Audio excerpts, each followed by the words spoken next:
Komisi 10 DPR, nilai anggaran pengangkatan PPPK guru kurang. Sebelum Anda lanjut menonton video ini, jangan lupa like dan subscribe channel ini.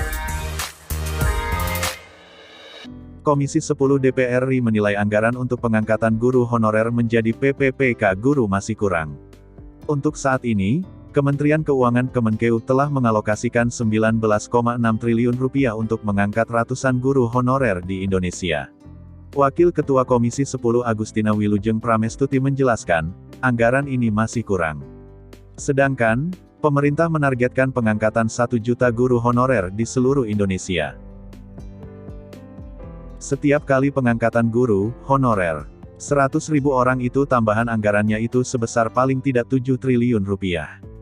Artinya kalau tahun lalu diberi 19,6 triliun rupiah ya tahun depan harus 19,6 triliun rupiah tambah 7 triliun rupiah, ujarnya dalam laman DPR RI.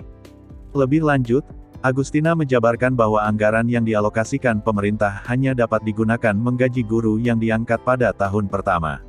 Sedangkan untuk guru yang diangkat pada tahun berikutnya belum memiliki alokasi anggaran. 19,6 triliun rupiah saya bilang duitnya nggak cukup. Harus lebih banyak alokasi anggaran lagi, lanjut politisi fraksi PDIP itu. Anggaran pendidikan tidak hanya mengalir ke Kemdikbudristek dan Kemenak menurut Agustina, kurangnya alokasi anggaran disebabkan karena distribusi anggaran dana fungsi pendidikan tidak hanya mengalir ke Kementerian Pendidikan, Kebudayaan, Riset, dan Teknologi Kemendikbudristek dan Kementerian Agama, Kemenak melainkan tersebar di kementerian atau lembaga. Di mana-mana ini, anggaran pendidikan sebenarnya mau diatur dalam revisi Undang-Undang Sisdiknas supaya kembali konsentrasinya untuk PAUD, SD, SMP, SMA dan sekolah reguler S1, terangnya. Beliau menilai situasi saat ini menjadi rumit, sebab sistem pendidikan nasional saat ini masih menggunakan sistem lama. Menurutnya, salah satunya cara memperbaiki mutu pendidikan di Indonesia itu adalah dengan menyesuaikan antara sistem dan kebutuhan anggaran. Sistem yang dibuat Mas Menteri itu bagus sekali, tetapi kalau itu diaplikasikan ke seluruh Indonesia, artinya hampir separuh dana pendidikan 610 triliun rupiah itu harus diberikan untuk 2 kementerian saja, Kemendikbud dan Kemenak, jelasnya. Gaji dan tunjangan PPPK guru. Dari anggaran yang tersedia, akan dialokasikan pada gaji dan tunjangan PPPK guru.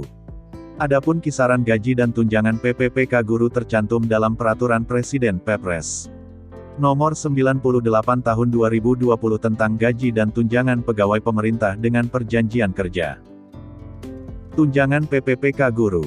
Golongan 1, Rp1.794.900 sampai Rp2.686.200. Golongan 2, Rp1.960.200 sampai Rp2.843.900. Golongan 3, Rp2.043.200 sampai Rp2.964.200.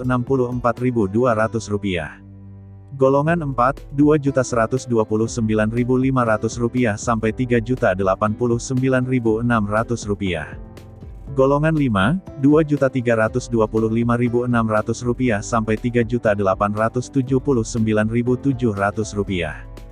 Golongan 6, Rp2.539.700 sampai Rp4.043.800. Golongan 7, Rp2.647.200 sampai Rp4.214.900. Golongan 8, Rp2.759.100 sampai Rp4.393.100.